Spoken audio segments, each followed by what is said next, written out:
I apologize about the last video. Sound quality was terrible. Hopefully this sound will be a little bit better. I'll try to speak up. This is way out of my comfort zone. I'm not a YouTuber, but the Lord pulls us out of our comfort zone for a reason. As I stated before, people that I've come around in contact with really don't want to hear this. They're not seeking the truth. I've been to several churches for over the past year and a half, different churches, and I've found that the enemy operates more churches than I believe born again believers do. And a lot of the churches, they don't want to hear this. They think it's doom and gloom, which it isn't. It's our hope. It just shows that these are the days that Christ is coming back. They would rather talk about football. They would rather talk about Easter egg hunts. They would rather talk about functions, what's going on next week, and happy days. And normal's coming back. No, normal's not coming back. Jesus is, praise God. This isn't a bad presidency. This isn't anything to do with that. These are the days. And over the past year and a half, He has poured His Spirit out upon me and has shown me these things. And I'm not the only one. After some investigation, I see that He's doing this to a lot of sisters and brothers out there, and I pray that He reaches you. You know, all you have to do is pray and ask, and He'll show you. And I encourage everyone to take these matters to prayer. As I stated before, the enemy's out there working overtime.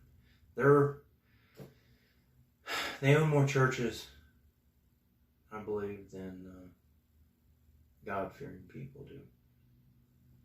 But in the last video, I didn't say anything about what happened prior to this video, and I think it's relevant to this, so let me begin by saying I looked in my prayer journal, and this so happened to have happened on 3/3/22, and the night of. Okay, I went to sleep, normal night, and I was awoken by a dark entity coming down upon me. I seen his full body, basically, you know, maybe not his feet, but he was coming down on me. I even seen some type of like wing appendages on his back. I was pushing up on him, and I was just saying, Jesus, Jesus, and he kept coming back down on me. It was dead weight. And about the third time I said it, he was gone. I woke myself up. I sat up, and I had a sheet was still over me. It was like a metallic sheet. And as I looked through the sheet, everything in my room was glowing. Okay? The room was glowing. It wasn't from like a light source. The objects in the room were actually glowing. I was looking through the sheet. The sheet was kind of like glowing. And I thought to myself, oh my God, I got to write this down. But before I could, I was put right back into a sleep. And I was like dropped into a room. In this room, it made a noise because dogs started barking at the door. And I heard some people coming. So I ducked behind this counter. They came to the doorway, and they were dressed in red silk, like Klansmen with a hood and everything on. I don't even think I've seen their faces. But they looked into the room. They didn't see me. And they walked away. As I looked around this room, there was like a long counter, kind of like my workbench here, that I ducked behind. There was a counter here, the doorway there. But behind the counter here was like a white board, chalkboard, and it had reception numbers So this was a receiving room and a dress out room because they had uniforms in there, lockers. I looked over, and for some reason I knew I had to put one of these robes on. I put it on, a red silk robe. Right before the door was a full-length body mirror. I leaned over, I looked into it. I didn't see the robe. I seen myself, I didn't see the robe. But I knew I had it on.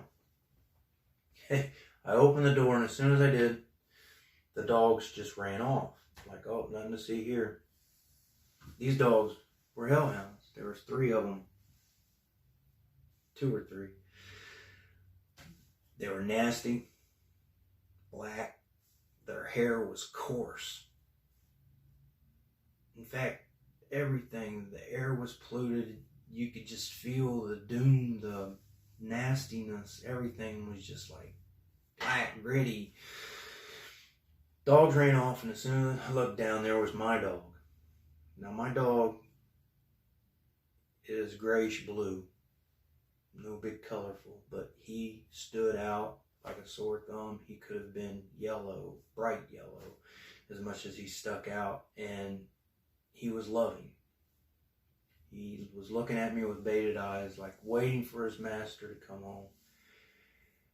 And this gave me the sense that this was after the rapture had occurred, okay?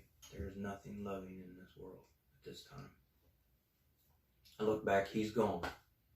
Okay, so he really wasn't relevant to the dream. I walk down the sidewalk. Now I'm familiar with this area, or with this building actually. It's a scrapyard. So it's a recycling building. And I walk down the sidewalk, and as I'm walking, I hear, okay, I just know, you just know these things. America had been gridded off. Something had happened, and the whole country was gridded off into sections and grids. Over the loudspeaker, I heard the numbers of two grids that had been contaminated, and the disease is now spreading. Okay. This put anxiety through the people that was around. They were just like more anxious now to get out of this grid.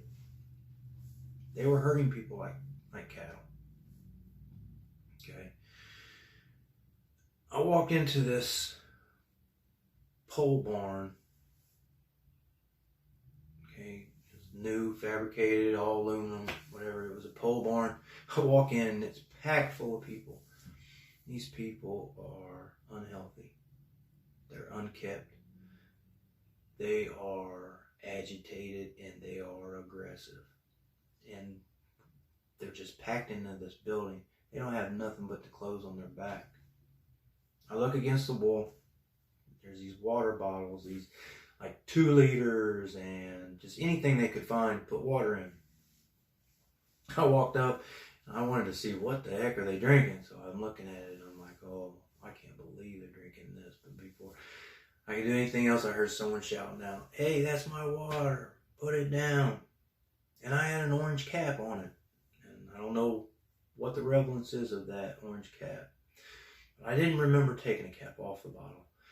But I looked at my left hand, and there was a cap, an orange cap.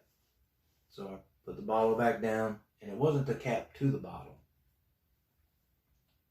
because the bottle already has a cap on it. But I set the cap on it, and I had some words with these people. Okay, they're aggressive. It's not like you're going to be off to the side and just remain silent and, you know, everything can be okay, wait for the bus to show up. No. You're going to get confronted. These people are, like I said, there's nothing loving in this world at this time. Next thing I remember, I'm outside, and I hear over the loudspeaker, we've got room for 2 more, only 2 more. Okay, I look down and a bus pulls up. Now this bus, the front of it opens up like this. Okay, and seats go all the way to the front, so there's no driver in this bus. 2 people that were closest to the bus get in. The front of it goes back down, and it takes off, and everybody's upset. They're wanting to get up out of here. I guess to a safer zone, but there is no safer zone. It's going to be shuffle, shuffle, shuffle. To last, it's going to be like the Holocaust, get in the shower and turn it on. It's going to be a death camp. That's where this will lead to. But for some reason, that's not in their minds. They're just trying to fear rules. You can see it in everyone's face. I knew I was in a dream. I knew what I was being shown. It's hard to explain, but it's not like a dream. And I've had a couple over the last 16 months. So I wanted a date. I want to know how far this is in the future. I mean, I was in control of my thoughts, feelings, all that. So I walk up to the guy, or a guy that I see standing there, and I asked him. Now, I know he understands English, so it wasn't a language barrier. I asked him the date. He looks at me, he says, Halvik, or something like that. I asked him 3 times. He says it 3 times. So I said, what is the number of the month? And he says, 10. I said, what year is it? He said, 25.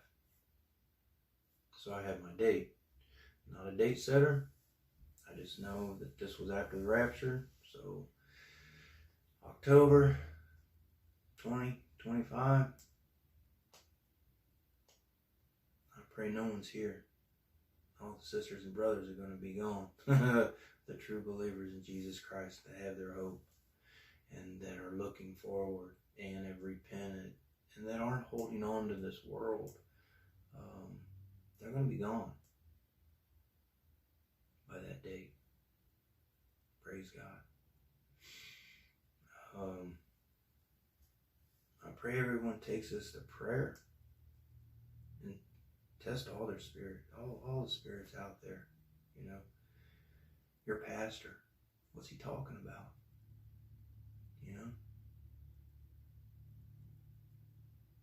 The people that you're around, are they awake? Or are they woke? These are the last days, and he's pouring his spirit out on his children. Okay? We're going to see tribulation. We're in tribulation now. But we're not children of wrath, and we're not going to have his wrath poured out upon us. He will take his children home before he pours his wrath out. All right. So I pray that this video reaches everyone in good health, and I encourage people to ask the Lord, show me, tell me, because he will. These are the later days. He's pouring it out on his children. I'm not the only one. After some investigation, I've seen that I'm not the only one. I'm just blessed and loved, So I encourage everyone to take it to the Lord in prayer, and I'll see if I can make another video, get the courage up. I'm not a YouTuber, but the people that I'm around just don't want to hear it. So I'll see if I can make another one. Peace.